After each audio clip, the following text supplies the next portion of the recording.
how do you start building a relationship with people at great brands? Well, you live in the perfect time in the world to be able to do that. It is the age of social media, and you can connect with people all over the world in any country, in any business.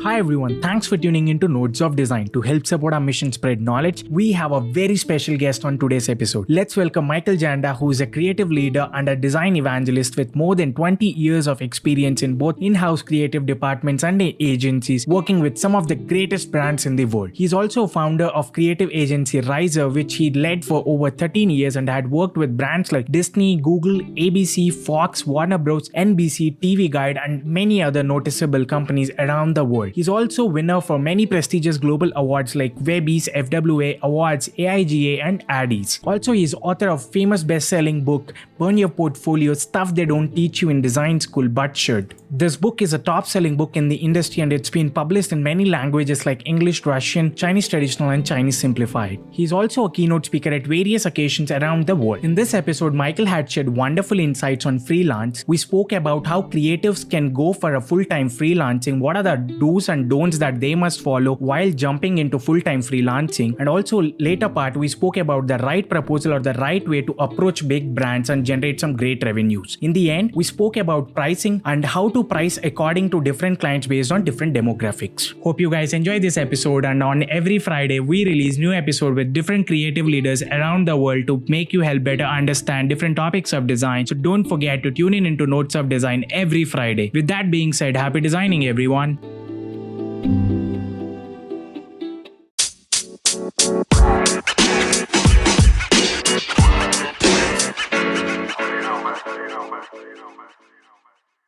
Hi, Michael. Welcome to Nodes of Design. It's a pleasure hosting you today on our show. Oh, I'm so excited to be on your show. Thank you. We were just chatting before we jumped on, and you have a great background as a Medium author and just a design thought leader. So I'm so glad to be on your show. Thank you. Thank you so much, Michael. So, Michael, if you could give a brief about yourself to our audience out there. So I'm a graphic design veteran. I owned an agency for a lot of years, 13 years I owned an agency. I sold my agency in 2015 and really embarked on what I'm doing now in developing content to help designers level up in their career, especially freelancers and agency owners. I help a lot with the business side of the design industry because that's where so many people struggle. And it's one of the things that I did well in my agency, and I have a big passion for it. I started my agency in 2002. I built it over 13 years, sold it.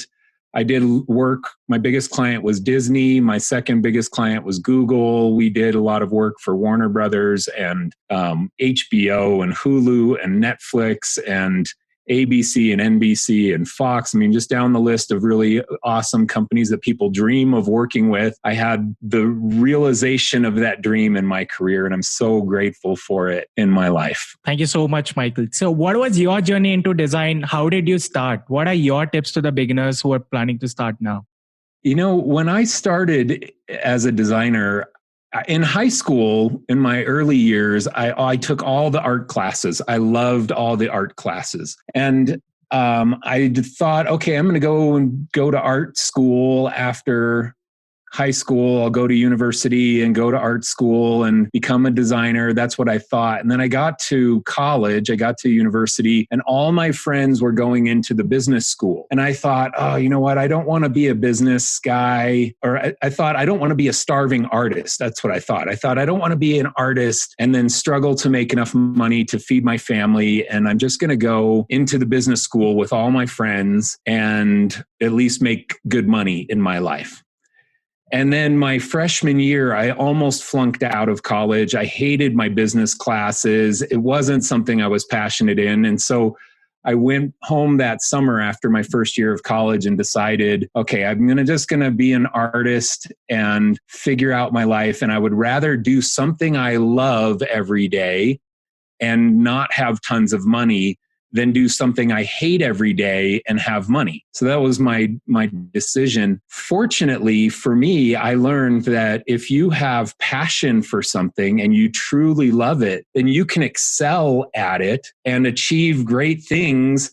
And to be honest, I probably made more money than all of my friends who went into the business school because I chased my dream of doing something that I was so passionate about. And it's made for a great career. I mean, most of the days in my life, I feel like I'm just doing something that is my hobby and people pay me money to do it. And it's just we're lucky as designers. We're lucky to be able to do that because there are a lot of people out there that are, shoveling hay for a living and struggle in their life. And we get to sit behind a computer and make cool stuff. And we love it. We would do it if nobody was paying us. How lucky is that? Thank you so much, Michael. So what are your tips to the young beginners out there? So I think tips, man, I have so many tips. I've written a couple books filled with tips. So let me give you just the first one, just because I just touched on it. Fall in love with what you do for a living. And then it doesn't feel like work. So if you don't really, really love it, then figure out something new to do that you can make money doing and fall in love with it, because you're going to spend an awful lot of time doing it in your life. So if you're just trying to decide on your career, you're trying to figure out what you want to do for a living, and you've always loved to draw, then go into the design industry. Go and be a creative person, be an illustrator, and figure out how to make that work for you for a business, for your future. Lots and lots of people, millions of people have figured it out. You can too. So tip number one is fall in love and become passionate with what you do for a living.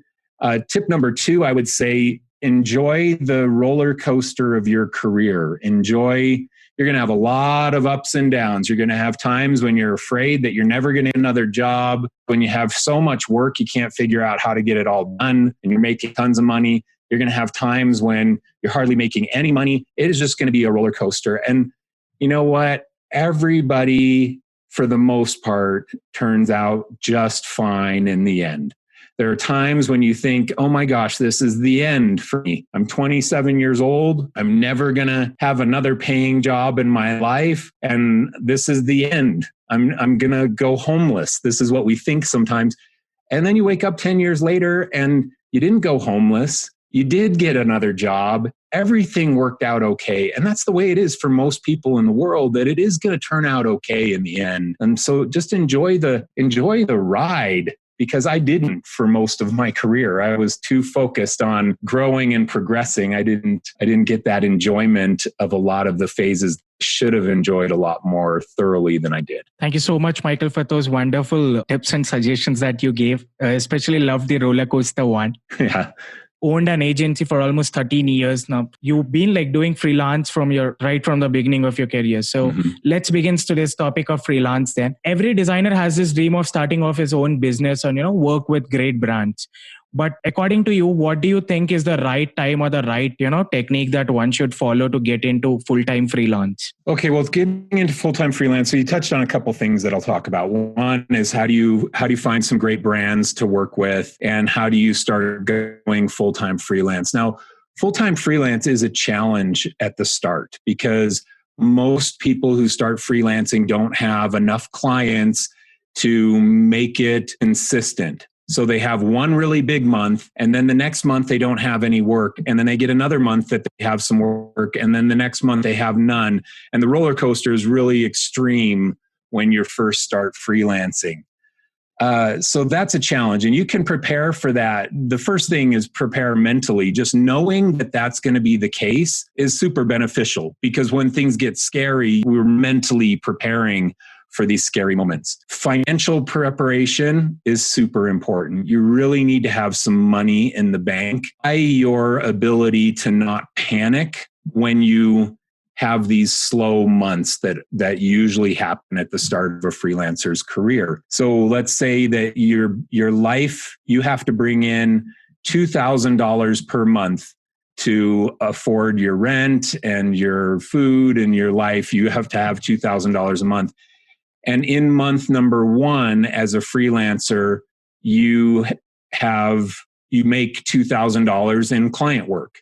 And then in month number two, you don't have any client work. Now you don't have your $2,000. If you don't have $2,000 in the bank to pay for your life in month number 2, you're going to be in trouble. So you've got to kind of save up some money in advance so that you can pay for your life in the slow months that come. Now, most of the time, the recommendation is 3 to 6 months of money in the bank to be able to be a full-time freelancer. So if you cost $2,000 per month, then save up $6,000 so that you can have 3 months where you don't make any money as a freelancer, and you can still pay for your life, pay for all the things that you need in your life. Now that number changes for everybody because some people they're living with family and their life doesn't cost $2,000 a month. It costs $800 per month or $500 per month. And so you've got to understand your own costs per month and save up 3 to 6 months worth of money before you start freelancing. It will save you from these panic moments that come. The next question you asked was, how do you find great brands to work with? And this is a challenge for a lot of people because they want to just make a website and show their work, and they hope that Disney will call them and say, hey, I like your work and I want to use you. And that is not going to happen. I did millions of dollars of work for Disney, and I promise you it's not going to happen. They're not just going to call you because you have great work. There are 2 ways to get work from great brands. Number 1 is you have a relationship with somebody who works at the great brand. You have to have some kind of a relationship to be considered for that great brand. So that's the first thing. Now, when I started doing work for great brands, I was a creative director at Fox Studios working in Los Angeles. And I had a lot of great friends that moved on from Fox and started working at Disney, started working at Warner Brothers, started working at Sony. And they became my first 3 clients, those 3, because they were my friends. And now they were working at that business. So I had that relationship. So how do you do that? If a lot of your listeners are in India, how do you start building a relationship with people at great brands? Well, you live in the perfect time in the world to be able to do that. It is the age of social media, and you can connect with people all over the world, in any country, in any business. So don't be afraid to reach out to people and build a relationship. Find somebody who works at Disney, and maybe they also are of Indian origin like you, so you have something compatible in your world with them, and you reach out to them and you say, oh, I would love to work at Disney too. How did you get your job at Disney? Tell me your story. And you start to just build a relationship. Don't ask for work at the start. Don't ask them to send you a project because they're not going to. So don't ask for it. Just start by building a real relationship. Tej, we started corresponding through direct messages. You messaged me, I messaged you back. We probably commented on posts and things. And when we jumped on our call today, it wasn't like we had never talked before. We knew who each other were. We knew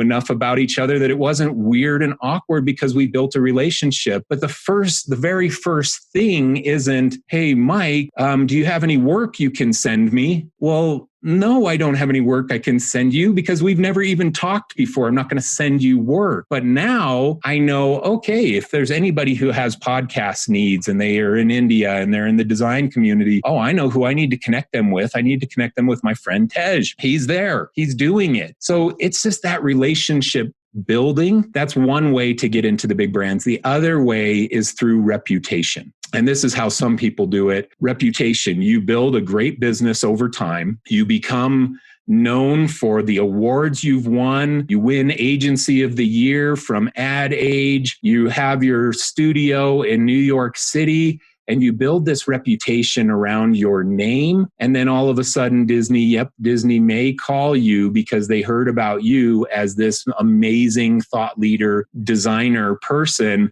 They may call you. And that happens a lot to the big mega agencies, but that's not a realistic dream for most people. The realistic dream is start building relationships with people who have connections into these bigger brands. Thank you so much, Michael, for explaining us so wonderfully. So now, what is the right way to approach these big brands? Is there any right perfect proposal that you suggest? Offer something of value before you ask for something from them. So what can you give of value? Well, Tej, you and I are in the design community on Instagram. I have tons and tons of followers. I have 130,000 something followers, and I've written books and things. And you might say to yourself, okay, well, what can I offer of value to Mike? Well, you're having me on your podcast. That's of value to me because now people in your audience are going to learn about me. That's valuable to me. You can share a post of mine or comment on a post of mine, and that has value to me. You can message me and say, hey, Mike, I just wanted to tell you I loved your post from today. I have people do this to me every day. I loved your post today. I love your content. Thank you so much for all you do. That has tremendous value to me because it's validation and it's support and it's inspiration for me. So you can offer something of value even to the greatest people in all the world. You can offer something of value. And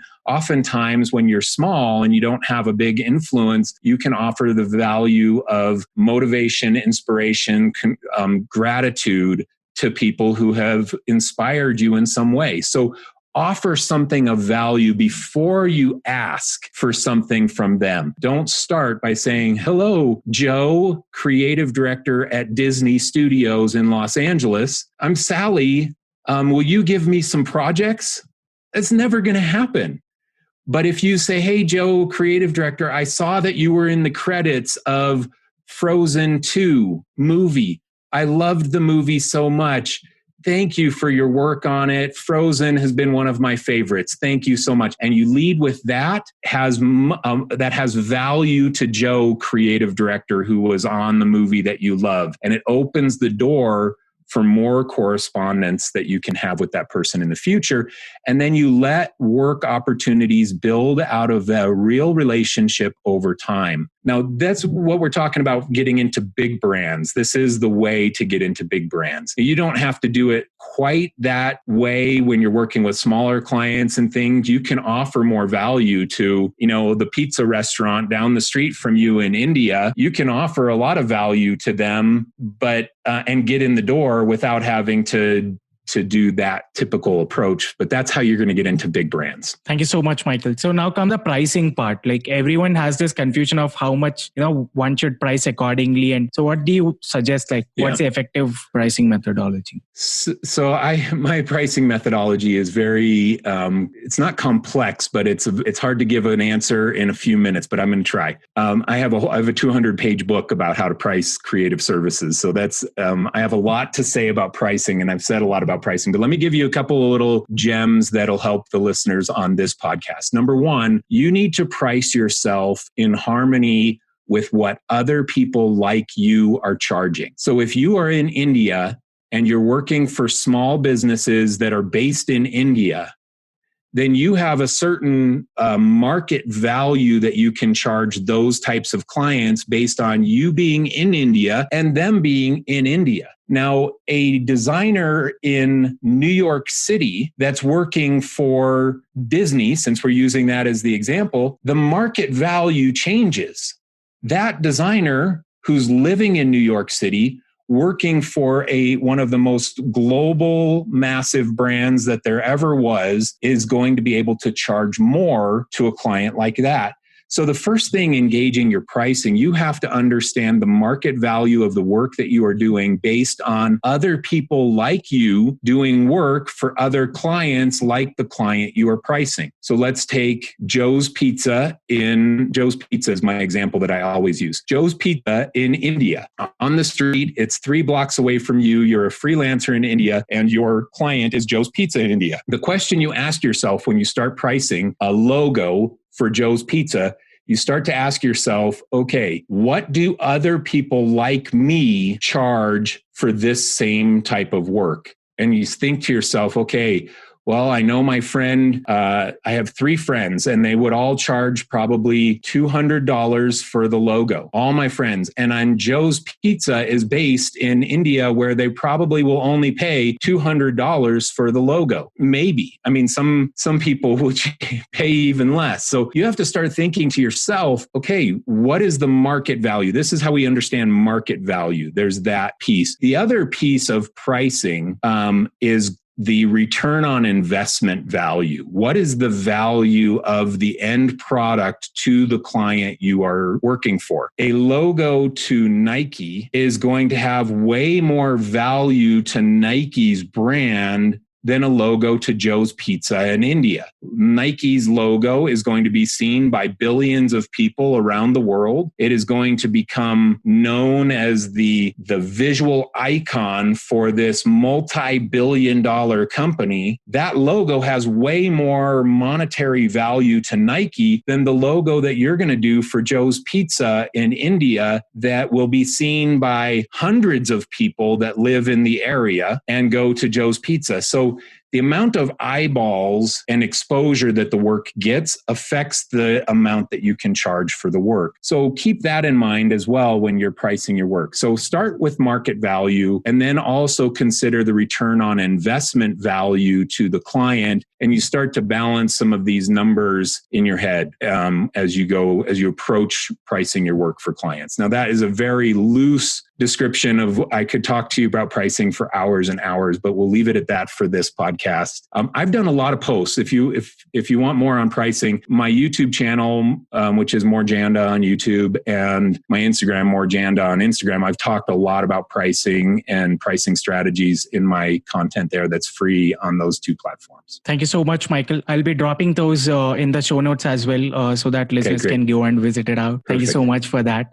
So on a concluding note, I would love to hear from you any 3 favorite books of yours, and also 3 people who inspire you in this domain. Okay, good questions. I like both of these. I'm going to tell you 3 books that hit me at the right time in my life that had a dramatic change in the way that I think. So the 3 books that hit me and changed the way I think. Number 1, and I've mentioned this book a lot, How to Win Friends and Influence People by Dale Carnegie. It is such an important book just about how to be a socially good person, how to socially be good in business, how to validate people and help people connect with you on a deeper level. So that one's been super valuable. Highly recommend that book. The next book is The E-Myth Revisited by Michael Gerber. The E-Myth Revisited hit me when I was freelancing, and it helped me see the path to build my freelance business into the agency that it became over the years that followed. It changed the way that I thought about my business. It talks a lot about systems and processes and how to systemize your business, which is what I did. I embraced that concept, and it made a huge difference. My agency grew from me to 20 employees to selling it to another agency where we had 80 employees.